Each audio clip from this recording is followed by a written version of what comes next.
NOS4A22, Book 2, Trust No One, Chapter 15, Before the Sun Would Rise. Kemi and Stu's lives were about to be over in the land of the living, and they were going the way of all the earth soon, although it was going to be a long morning, as they had 3 hours before sunrise. Their goal now was to find a way to leave the flesh without allowing the chemicals to expire their life, and without taking their lives from their own hand. Although, in a last resort, if they knew the chemicals had run their course, then they would do what they had to do together. These poor souls were lost for so long, for their entire lives, even until now, at this point. Only then were they given the gift in their time of suffering to be freed from the self-condemnation of their evil acts and deeds. Now was the time they would share their experiences in their lives of tragedy as they came to an end. Although those many beasts came drawing near, it seemed they were frozen in time, as hours were like 1,000 deaths, played out on repeat for 1,000 days within the dark spiritual realm. Will you tell me about your life while I tell you about mine? I ask, since this is our last day, and we have been shown so much. I know we both still guard our deepest buried memories of pain, and yet we were there together, going through it together, yet alone. Will you please, Cammy, while we still have been given this time? Stuart asked, as he held Cammy close still. Yes, I think I will. You want me to speak specifically of my life in that place where I grew up, right? The place where you visited my parents with your parents. Okay, let me gather my thoughts while you tell me first what you want to say about it, will you please? Cammy asked in return. There's always been a soreness in my heart, you know, Stu bluntly replied. Yeah, Cammy simply answered, as she knew exactly what he meant, as they both shared the feeling their whole lives. I guess I knew basically why that was there, you know, that feeling, but I just thought it was because of the way I grew up in that funeral home. Now that I think about it, I guess there was a lot more to it than that. It must be the trip I blocked out, that trip to your house in England, Stuart reflected. Yeah, I wasn't able to block things out so good like that.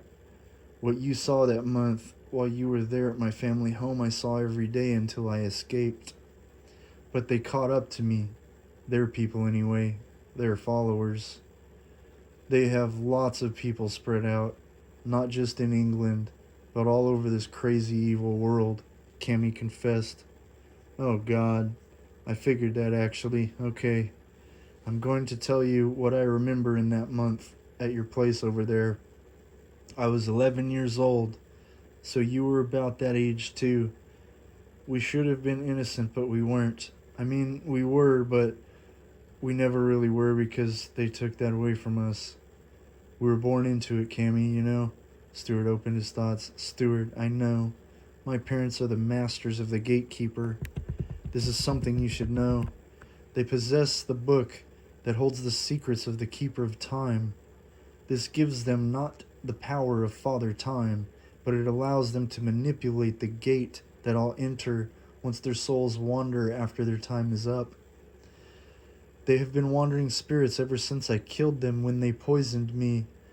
I don't know how I didn't die, but I think it has something to do with the ritual that got broke when I caught them right after, botching the process. Cammy blurted out some heavy stuff. Oh my God, Cammy, it's worse what you went through than what I could have imagined, Stuart said in shock. I don't know why you're surprised, Stu. It's not a big stretch to think that the most evil kind of people in the world would try to kill their own daughter. Since they couldn't poison me themselves, they summoned Lamb, who has initiated these things haunting us now, Cammy confessed all the more. Now it is all making sense, Stuart said, enlightened. Yes, I was hoping you would say that. It always made sense to me, but totally doesn't make sense at the same time, because it's all so goddamn insane, Cammy admitted. Exactly.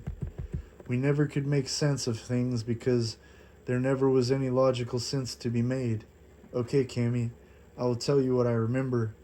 On the plane ride there, my mom was checking my penis under my bandages she wrapped the night before. She would put out cigarettes on my private parts, not just all over my body, but even the parts she should have stayed away from. My dad told me that my mom did that to make it strong because I would never be able to trust a woman, and so she wanted to make my penis strong with enough scar tissue to hurt those who would hurt me. I'm glad I stopped her from doing that after the plane trip to your place in England because people on the plane thought it was weird that my mom was going in the bathroom with me. I was little, but not that little, so some people thank God they said something to the flight attendants and she never burned my private parts again. I learned just how wrong it was during that flight to England because of seeing how disturbed people were just from the fact that my mom went in the bathroom with me. So I thought if they knew what she was doing, then they really would have a problem, Stewart admitted. Your parents were sick just like mine, obviously, Cammy responded almost emotionlessly, only revealing a hint of how she felt so that Stewart would continue revealing his experience that month, since he had barely begun. Okay, so I haven't even got to the memories of what happened once we arrived in England. My parents were monsters, just as yours were, Cammy. You know it, Stu admitted as Cammy agreed. Yes, you're right. They were the real monsters, but they're dead now. Mine, though, found a way to haunt me through that old book I was telling you about. They stay in the sixth dimension with the wandering souls and the gatekeeper. I'm actually surprised I haven't seen them since I came to see you. They must be so angry ever since I escaped when they caught up to me. I imagine they've been watching me by the gatekeeper's side. No, maybe they're with the gatekeeper of time now. That must be it, Cammy exclaimed as she realized what must be true considering all that was happening. That must be it. Yeah, it's got to be. That explains everything. Who else but our very same parents who brought us into their sickening private world of evil? Stuart agreed wholeheartedly. Okay, Stuart, speak on, please, as you were. I want you to tell me everything you can possibly muster. Then I will tell you all the things you want to know while we still have time. Cammy reminded Stu of their agreement. Yes, it is my pleasure, my dear. I am so thankful to be given this time with you, my love. You are my gift, you adorable, sweet, sweet woman. Stuart couldn't resist being so passionate as he was caught in the moment of his feelings as they boiled over. Yes, yes, I know. You're the most romantic sicko I could ever dream of, and I love you. Now spill the beans, doucheroni. Cammy pressed on. Okay, sorry. I know we don't have all the time in the world here. This is intense. Okay, so once the plane arrived in England and we were off the plane, I remember how nervous my parents were, and I knew it had to be their fear of what my mom was doing to my private parts and what my dad just allowed. In that moment, I knew I needed to block it out because the realization and magnitude of how wrong it was only the beginning to settle in and register with my innocent child mind. Okay, so once we got in a rental car and we had been driving on a weird road for a good while, my parents noticed that it was safe to pull over and check on me again. Stuart began spilling the beans. They checked on your scars again, didn't they? Cammy knew before Stuart could say, yes, you know it.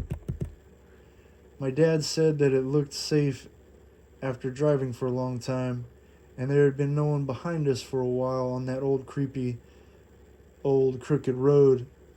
So my mom took me out of the car and guided me by the hand a ways into the woods there. I didn't know that my dad was falling far behind. It was because they planned something, and I never could have guessed in my child mind. Stuart began to tell his story of that fateful month that he spent in Cammie's family home. I know, Stu. I knew what you were going to say, but please go on, Cammie insisted.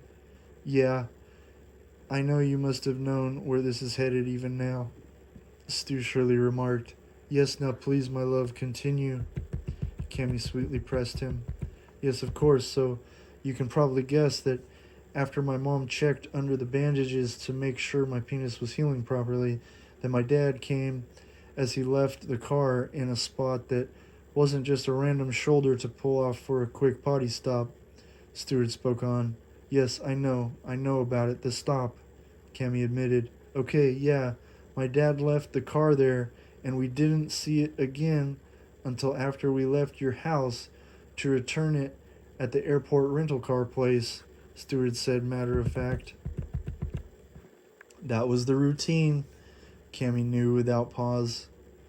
So my mom was putting ointment on the scars on my penis and commented on how they were looking good because the skin was smooth but strong. God, I want to puke telling you this, but these are the sick details you need to know, so you know just how sick my parents really were, Stewart said in conviction. Yes, thank you. You need to do this so I will tell you my story more comfortably. Cammie let Stu know her feelings to allow a more effortless exchange to take place between them in this dire time. I understand how crucial that is for you and for us both. Thank you. Okay, so after my mom did that, my dad appeared from behind a tree like he was there the whole time, and I just didn't notice him, so it naturally startled me, and I about jumped out of my skin. He laughed and said not to worry, because it was just him, dear old dad.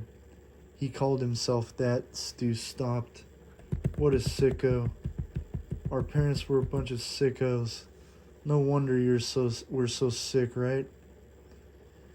Cammie asked, completely knowing fully. Yeah, that makes me laugh without smiling. So yeah, my dad said that we needed to walk into the forest some more. I had no idea why he was leading us back there further away from the road. My father led the way, while my mother guided me by the hand. After passing what had to be about a mile of trees or more, we got to an open prairie that was small in the midst of many surrounding trees in the vast forest. Stu was interrupted. That was the spot we would come and pick people up, Cammie butted in. Yes. The old black car came from the small dirt road that looked too small for a car to enter because of all the thick surrounding trees, Stu mentioned. You remember quite well, for only being there once, Cammie insisted. Well, I did forget for many years, but not really, I guess. I just pushed those memories away far back in my mind, Stu swore. I did the same, Cammie seconded that notion. So I remember being so frightened, I began trembling to the point of violently shaking, with terrible shivers that overcame my whole entire body. My mother got down to a squat position and made eye contact with me. That sick woman giggled as she spoke, assuring me that everything was all right and that they were meeting with people who were in the same family business. They said they were also in the death business. Stewart poured out all his heart to Cammie that he could. Oh, Stu, that's so weird.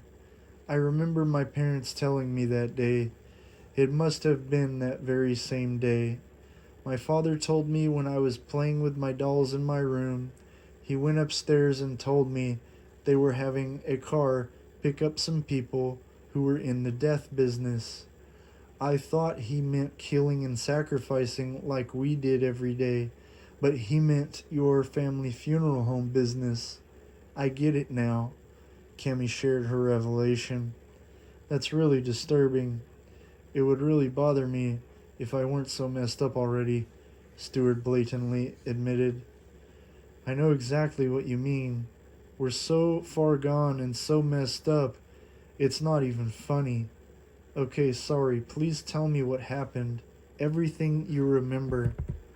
Cammy was becoming all the more intrigued.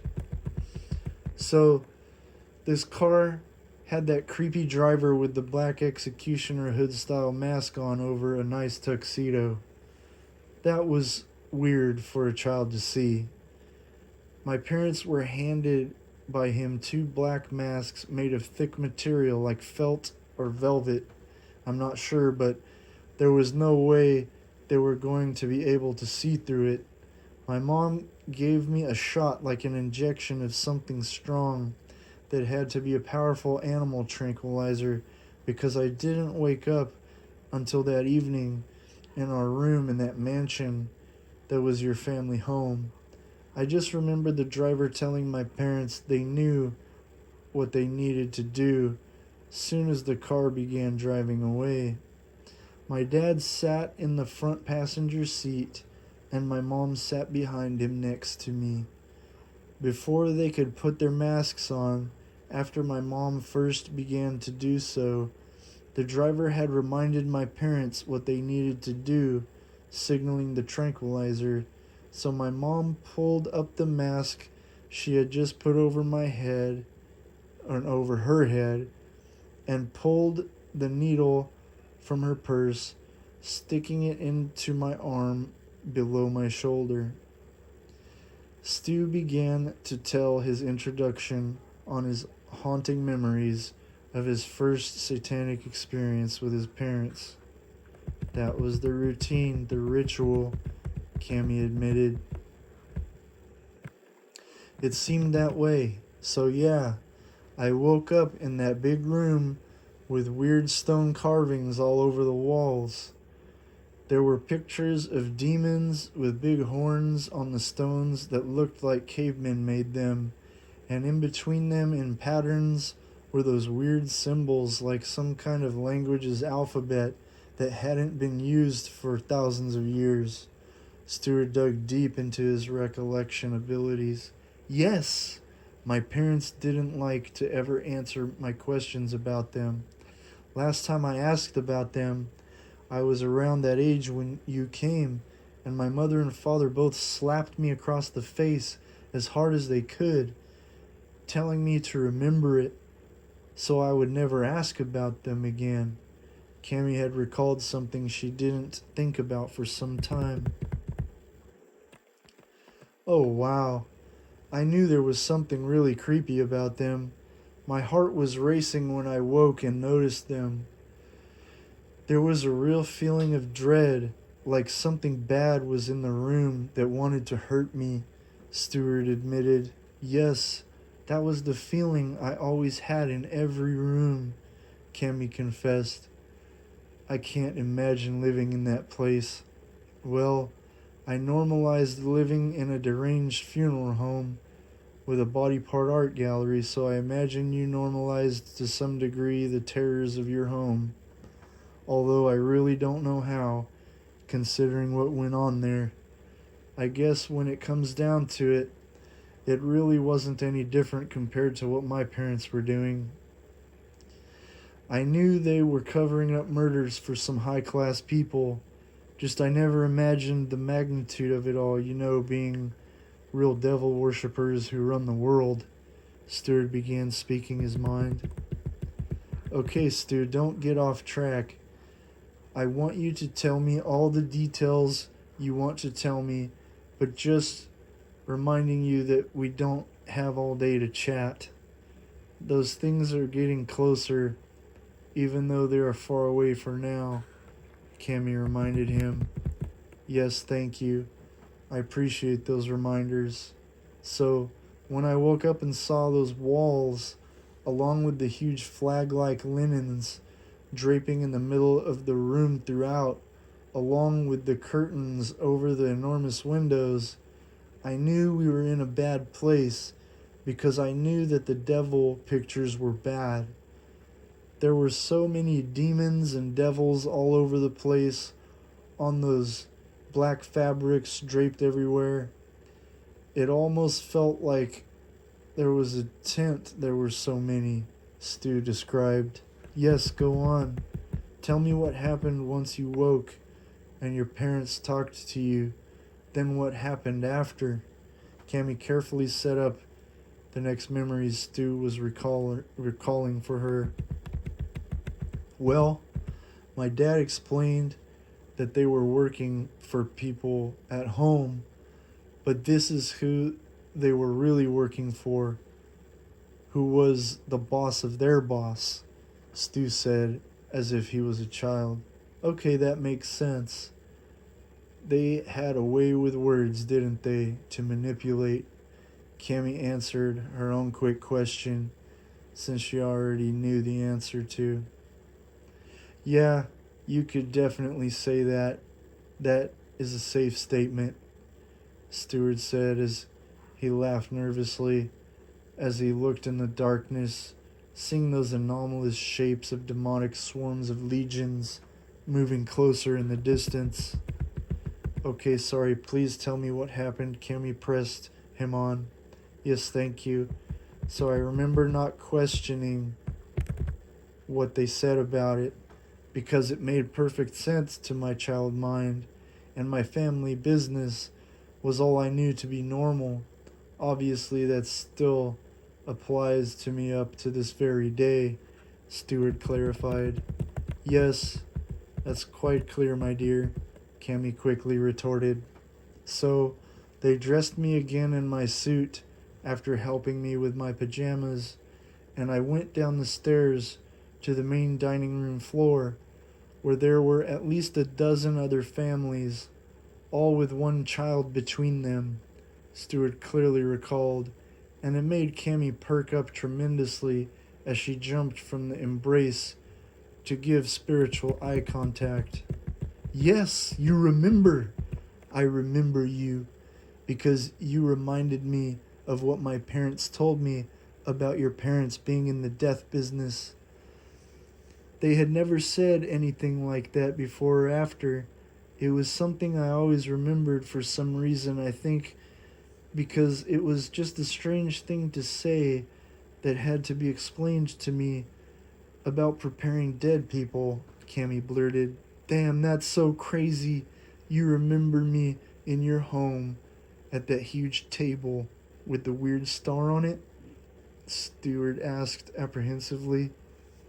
My house has been used for these kinds of things for a long time, Stu.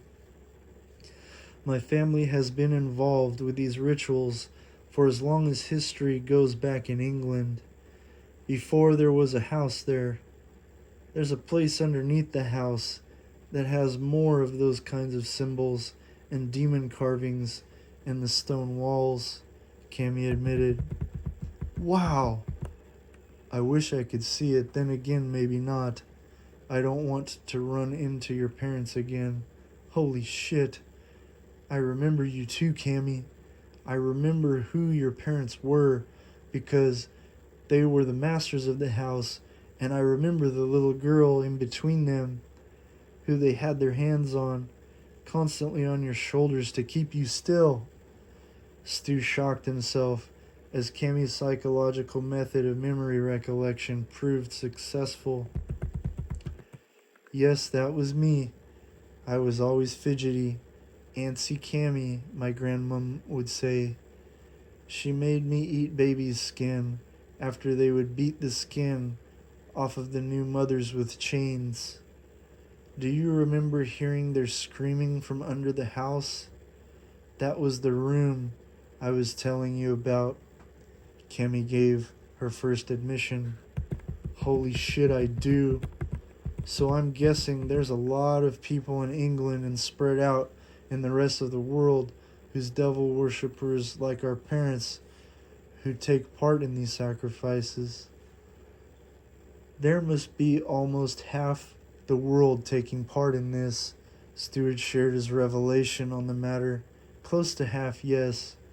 I would say it's accurate to scripture on purpose because that was what mother and father made damn sure to do, to make sure they were fulfilling the satanic prophecies. Cammy said in a shrugging motion with her apparition body, as she didn't want to talk about these things because they naturally bothered her, as she knew too much. She knew too much. Damn, I knew my hunch had to be right. So about half the goddamn world are devil worshippers living devil lives. Why am I not surprised? I guess it's not a big shocker to us because we've seen things from the inside, both here in this hell and in the hell that was our childhood. God damn it, we were cursed by our very families. For what? I'll drive us both crazy trying to figure it out. Stuart stopped looking into it because he already came to the conclusion with her about there being zero logic when it came to these evil ways of their parents and all the ones involved. This is another one of those things that definitely feels like it's happened before, like not just me and you, but to other people.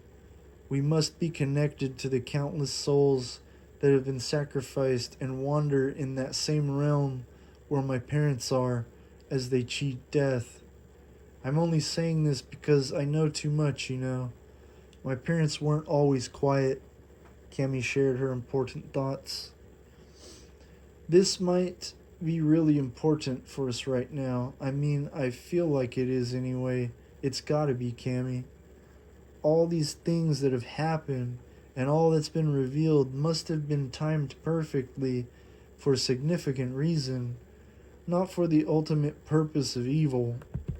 I can't accept that, and I won't allow that to invade and take over our last chance of peace and condemn us forever. You know we deserve a chance of redemption, even if it is a chance next to none, Stuart pleaded. I believe that. I really do. Our whole lives can't be meaningless. We saw too much for that to be true. Our whole entire lives can't serve the purpose of damnation, because that would mean that not only for ourselves, but what about all those wandering spirits we would be letting down? We have to serve a better purpose, Steward.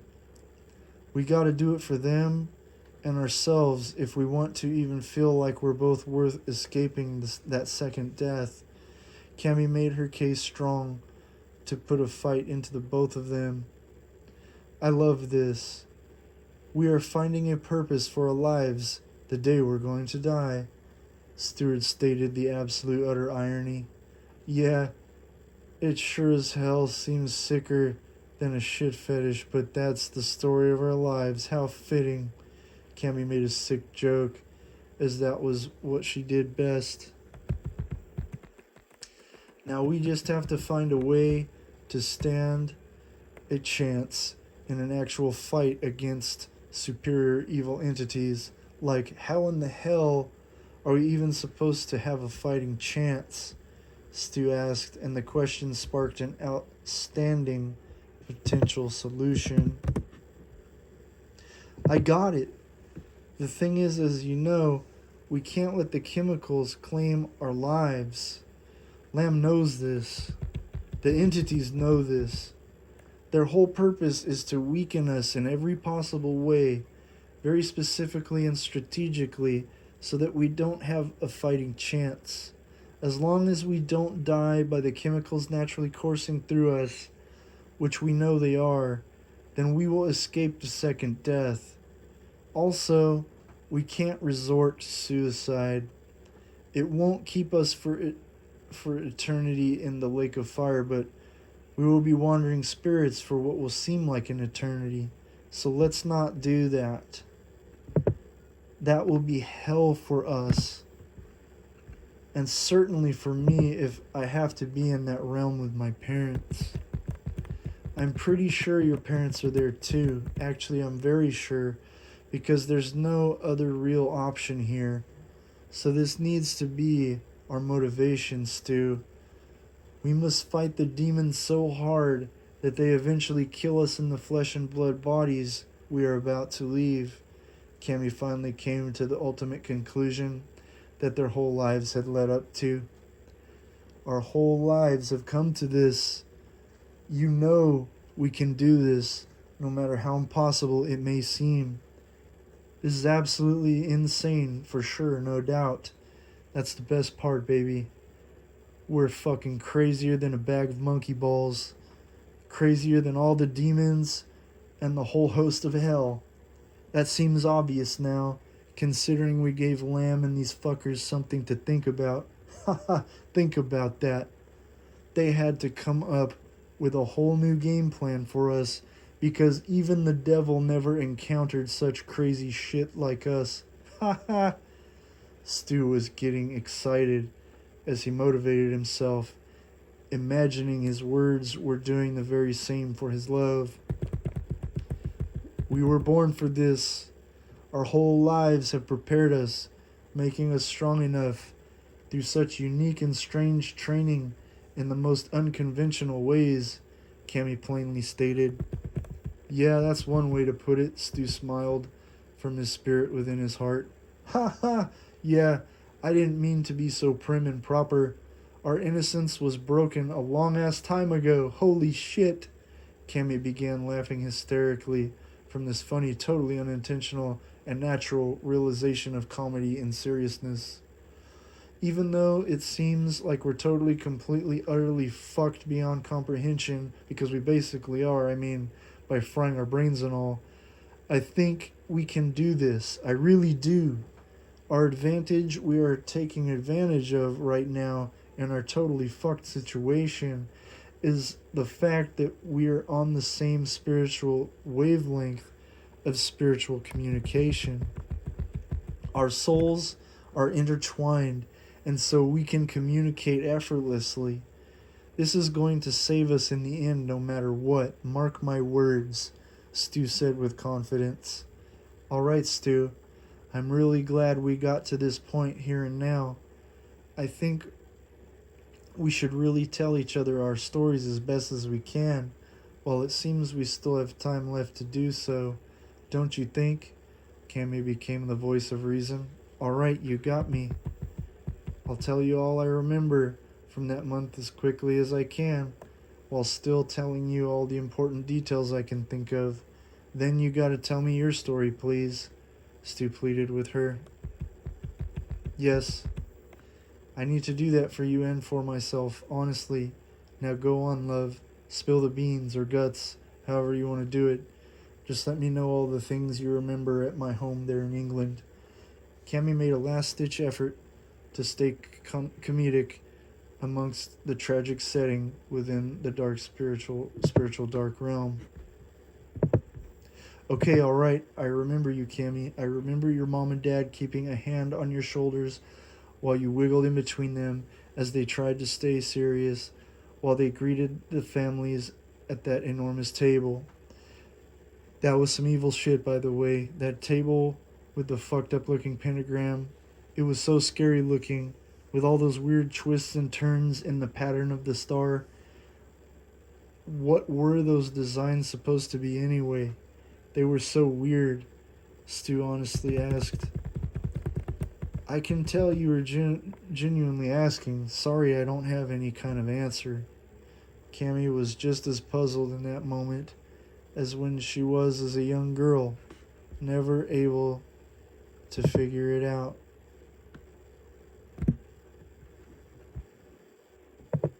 I don't know, but I feel that we are reliving different people's lives. Maybe not reliving, but remembering what others have been through and experienced. Things feel too creepy, more than just recollections. When I share with you, and when we are sharing these things about your home in England, something just doesn't feel right. Even to talk about what happened with leaving that rental car and going in the woods feels like I'm speaking forbidden things. Stu confessed his strong feelings. That's exactly what's happening, Steward. We are reliving things, experiences others have already been through, for the most part. Only these things are our own story. Things that happened to us, you and me. Cammy shook some sense into him so that he might understand. Thank you, Cammy. This is all so crazy and overwhelming. You know, what I'm about to talk about is really difficult only because it is like fresh in my mind after being locked away, buried deep in my mind as I had hoped for these memories to never be brought to the surface again. I am thankful now that I have you here with me and we are able to share our experiences together as we were together all along, bonded by this place, your childhood home, which has brought so much pain and suffering to so many people. Your legacy is where it ends. I feel it. Our story will be told, and we will save many people from a terrible fate, like all the haunting souls that wander in the place where our parents are, in the sixth dimension, and between reality and the spaces in between those layers of dimensions. We can bring justice to those who are lost soul wanderers forgotten in time. Stuart really poured his heart out before he was leading up to his most traumatic memories, memories of which Cammy experienced for her whole life in that old home. That was beautiful, Stuart. I am confident that after we endure this day unto our deaths, we will accomplish these things. I know, as you well know, that things are being documented in detail of our lives' stories. They will be heard to help the world break free from the insane order of control. One day soon, I know it. I can feel it as my heart tells me. Your heart is connected to mine. And this I know is true. What you feel, I feel. Justice will be carried out. We must fight and do our best, but no matter what, at least we know that our story will be told eventually, and we will not die in vain. All those poor, tortured, sacrificed souls will be redeemed. Cammy gave an outpouring of her compassion. These approaching beasts taunt us. I'll tell you now what bothers me that I remember most clearly from that month visit at your home, Stuart declared. All right, Stuart, I know it's terrible, and it changed your life. This is now the end of the terribleness and the beginning of an escape from it to paradise. Let's do this, Cammy encouraged.